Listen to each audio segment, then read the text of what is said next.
Hello everyone, I am back with the second part of the topic collective security, and in this part we will discuss about differences between collective security and balance of power. So collective security is a more centralized form or system as compared to the balance of power. Okay, so there are certain differences between both the systems.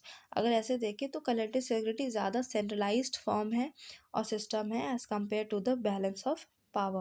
So balance of power जो है वो assumptions are different from the assumptions of the collective security. Despite both being a form of collective actions, the aim of the balance of power is to act against an illegitimate power, whereas the aim of collective security is to act against any aggressive policy. तो ये तो हम जानते ही हैं. इस देखिए, balance of power जो होता है वो होता है कि दो या कई सारे नेशंस के बीच में या सुपर पावर्स के बीच में या जो है कई सारे नेशंस के बीच में एक बैलेंस ऑफ पावर होना, एक इक्वल डिस्ट्रीब्यूशन ऑफ पावर होना, एक इक्वालिटी ऑफ पावर मेंटेन होना ताकि पीस मेंटेन हो सके. और कलेक्टिव सिक्योरिटी होती है, ये सिक्योरिटी अरेंजमेंट होता है जहाँ पे कई सारे नेशंस एक एक कलेक्टिवली एक सिक्योरिटी जो है वो इस्टेब्लिश करते, एक सिक्योरिटी मेंटेन करते हैं कि कोई भी जो है एक नेशन के खिलाफ है, एक कंट्री के खिलाफ कोई दूसरी कंट्री जो है उस पर वॉर नहीं कर सकती. अगर वो करेगी तो जो वीकर कंट्री है उसके साथ में कई सारी अलग अलग कंट्रीज आ जाएंगी, उस एक कंट्री को बचाने के लिए as a collective security form करेंगी. ठीक है, तो वो कहीं ना कहीं अग्रेशन के अगेंस्ट जो है उसका एम रहता है कलेक्टिव सिक्योरिटी का, कि किसी ने अगर अटैक किया तो वो अग्रेसर कहलाएगा और उसके अगेंस्ट आप एक्शन लोगे कई सारी कंट्रीज मिलके.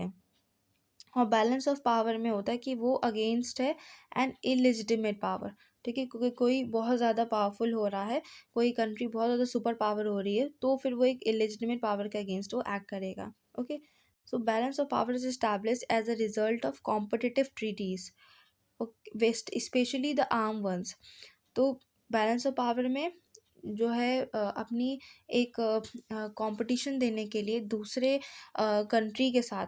ठीक है, अगर कोई दूसरी कंट्री आर्म्स में और वेपनरी में मिलिट्री पावर में अगर स्ट्रांग हो रही है तो उसका कंपटीशन देने के जो दूसरी कंट्रीज़ हैं, जो बाकी कंट्रीज़ हैं, वो भी उसी की तरह ही अपनी मिलिट्री पावर को, अपनी वेपनरी पावर को स्ट्रांग करेंगी, अपनी आर्म्ड फोर्सेस को बढ़ाएंगी और उसके लेवल तक लेके आएंगी ताकि बैलेंस ऑफ पावर मेंटेन हो सके. Where as collective security is established after universal treaties. ठीक है, वहीं पे कलेक्टिव सिक्योरिटी में तभी ये कलेक्टिव सिक्योरिटी तब इस्टेब्लिश होती है आफ्टर द यूनिवर्सल ट्रीटीज़, कि कुछ ऐसी यूनिवर्सल ट्रीटीज़ हुई हैं दो नेशंस के बीच में और उन्होंने ऐसी ट्रीटी की है कि अगर at the time of the war अगर आपके खिलाफ, आपकी कंट्री के खिलाफ कोई अगर वॉर करता है तो उस समय पे मैं आपका साथ दूंगा. तो वो ट्रीटीज़ होती हैं, जैसे कि हम लोग ने ट्रीटी ऑफ अलायंस पढ़ा था और एंटेंट पढ़ा था, वैसे ही कुछ. तो देर इज़ अ प्री, तो उसके बाद ही फिर कलेक्टिव सिक्योरिटी होती है कि कई सारे अलायंसेस फॉर्म्ड होते हैं और फिर वो कलेक्टिव सिक्योरिटी की तरह काम करते हैं. There is a pre determined enemy in BOP, और वहाँ पे तो प्री डिटरमाइंड एनिमी होता है बैलेंस ऑफ पावर में, which may lead to partiality in the actions of the state. However collective security is impartial and neutral. ठीक है, तो ये पॉइंट है. Balance of power is a loose and ineffective system where as collective security is highly organised and stable. तो ये कुछ points हैं जो ये बताते हैं कि what are the differences between the collective security and the balance of power. Then एक ये भी टॉपिक है हमारा, difference between collective security and collective defence. ठीक है, तो कलेक्टिव डिफेंस होता है is based upon the selective security principle against the principle of collective security. In CS, there is cooperation of all the nations, whereas in collective defense is an agreement among some nations on an. अब CS में क्या होता है कि corporation है सारे Nations का, alliance है, और वहीं कलेक्टिव डिफेंस है कि एक अग्रीमेंट होता है, सेम लाइक अलायंस ओनली, जो हम लोग ने ऊपर भी डिस्कस किया था, अमंग सम नेशंस की जो है, जैसे जो हम लोग ने वर्ल्ड वॉर 1 के टाइम पे देखा था, अग्रीमेंट्स जो हुए थे, जो अलायंसेस फॉर्म्ड हुए थे, तो वो चीज़ है यहाँ पे. देन इसका जो नेक्स्ट पॉइंट है वो है,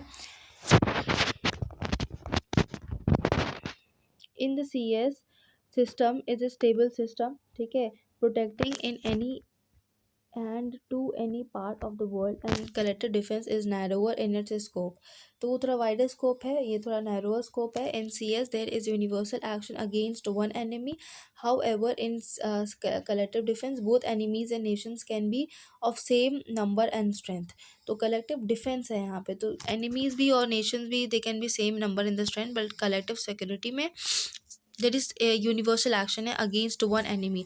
तो वो क्या होता है कि मान लो जैसे अभी देखने को मिला था कि यूएसए सॉरी रशिया के खिलाफ जो है यूक्रेन की मदद करने के लिए बाकी सारी कंट्रीज आ गई थी, तो वो एक कलेक्टिव सिक्योरिटी का पार्ट था. और कलेक्टिव डिफेंस में क्या होता है कि both enemies and Nations can be of the same number and the strength.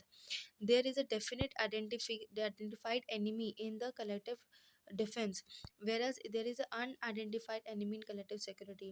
Impartiality and neutrality is there in collective security against the partiality in the collective defence. ठीक है, तो इतना हो गया हमारा डिफरेंसेस दोनों के. Then collective security under the United Nations. So article 39 to 51 of the chapter 7 in the United Nations Charter talk about the collective security and threats to peace. क्योंकि यूएन एक खुद एक इंटरनेशनल ऑर्गेनाइजेशन है जो कि collective security के लिए काम करता है, जो कि पीस मेंटेन करने के लिए काम करता है. तो उसका काम ही है कि वो चेक करता रहे कि कहीं पे भी इम्बैलेंस ऑफ पावर ना हो.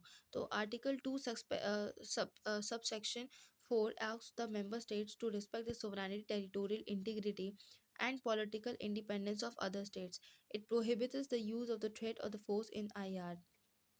आर्टिकल 39, तो ये सब आर्टिकल्स ही हैं, इसको आप रीड कर लीजिएगा, मैं यहाँ पे शेयर कर देती हूँ. ठीक है, आर्टिकल 39 जो है वो बताता है कि say that the Security Council shall determine the existence of any threat to peace and shall make representative and take measures in according to article 41 to maintain and restore the international peace है. Then 40 है वो अलग है. ठीक है, तो ये सब यूएन में आपके आर्टिकल्स मेंशन है. वैसे इसको मेंशन आंसर में अगर फिर भी आपको लग रहा है कि अगर ये मेंशन करनी चाहिए आंसर छोटा, तो आप इसमें आर्टिकल्स को पुटअप कर सकते हो. अगर क्वेश्चन में नहीं पूछा गया है कि कलेक्टिव सिक्योरिटी अंडर यूएन को अगर नहीं मेंशन किया गया क्वेश्चन में, तो इसको आंसर में मेंशन करने की भी ज़रूरत नहीं है. अगर टाइम बचा है और अगर आपको नॉलेज है इसकी, तो आप पुटअप कर सकते हो. But rest I don't think कि जब तक पूछा उतना ही सफिशिएंट है. जितना आप डिफरेंसेस मेंशन कर दो, आप मीनिंग डेफिनेशन मेंशन कर दो, प्री रिक्वेस्ट मेंशन कर दो, उतना सफिशिएंट है आंसर में. शॉर्ट आंसर्स के लिए अगर आएगा तो आपको बताना पड़ेगा. ठीक है, तो ये आर्टिकल 42 है. देन मैं आर्टिकल 51 है, इसको मैं screenshot, please take the screenshot अगर क्लियर नहीं है तो पास से.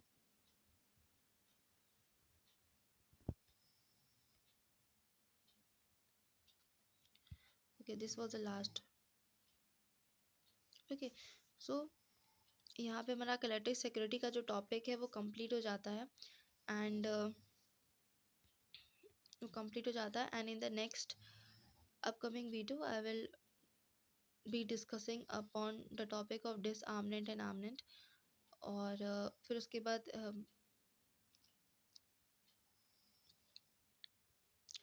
जो जो इम्पोर्टेंट टॉपिक्स होंगे वो. For watching it, please like and subscribe my channel for the further notifications. और प्लीज़ कमेंट जरूर मेंशन किया करिए कि आपको कितनी हेल्पफुल है सीरीज़, और क्या क्या मैं टॉपिक्स को कवर कर सकती हूँ कमेंट सेक्शन में मेंशन कर दिया करिए, तो उसकी मैं फिर वीडियो बना के अपलोड कर दिया करूँगी. और शेयर करिए अपने फ्रेंड्स के लिए ताकि उनके लिए भी हेल्पफुल एग्जाम्स में. होप कि आपके लिए हेल्पफुल होगा. Thank you for watching it.